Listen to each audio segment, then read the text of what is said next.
If you want your seedlings to survive the move outdoors, this is one step you cannot skip.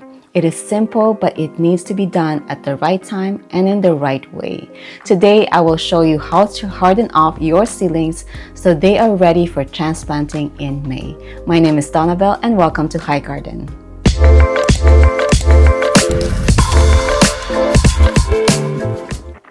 In this video, I will walk you through what hardening off is, when to start, and how to do it step by step.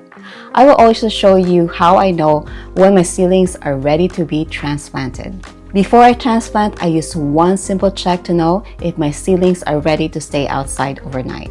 And I will show you exactly what I look for. Let me start with what hardening off actually means. Hardening off is a process of gradually introducing your indoor-grown seedlings to outdoor conditions. Indoors, they are protected from direct sunlight, wind, and temperature changes. Outdoors, those conditions are much stronger, and without preparations, seedlings can go into shock, and this is why this step matters a lot. If seedlings are moved outside too quickly, you may see wilting, scorched leaves, or slowed growth.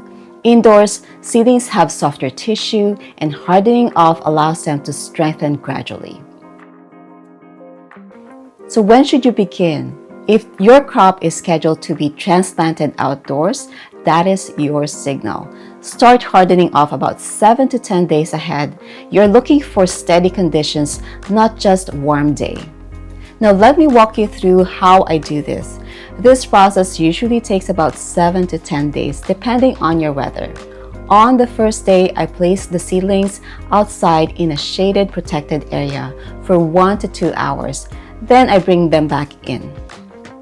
Over the next few days, I gradually increase the time outdoors while keeping them in partial shade. Around the middle of the week, I begin introducing gentle morning sunlight. By the end of this process, they can stay outside for most of the day. Here's what makes this easier. If you have a few consecutive cloudy days, that is a good time to begin.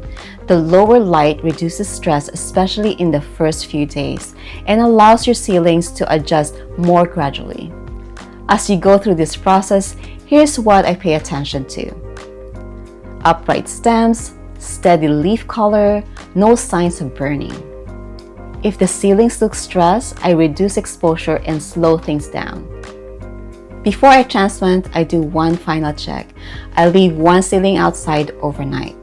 Usually, I choose the weakest one. I know it sounds cruel, but a sacrifice has to be done. If it handles the night well, that gives me a clear signal that the rest are ready. This does not replace watching your weather, but it helps to confirm your timing. At this point, your seedlings are ready for transplanting.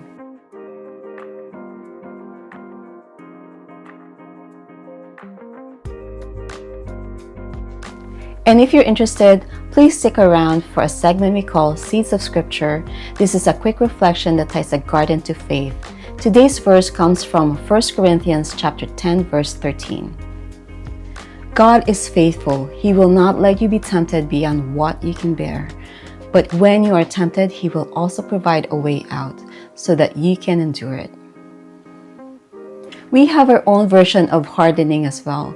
We need a spirit that can withstand different kinds of attacks, just like the harsh environment outdoors that our young seedlings have to endure. Yes, God tests us so that we grow in faith and become strong in the spirit. When God tests us, it is to build us up. But when the enemy tempts us, there's often a breakdown in the process. Hardening is one of the chores that I'm not really fond of, but it needs to be done for our seedlings and for ourselves. So the next time you take your young seedlings out for hardening to face the wind or the sun, know that it is for the best. I hope you enjoyed the video, and I'll see you in the garden.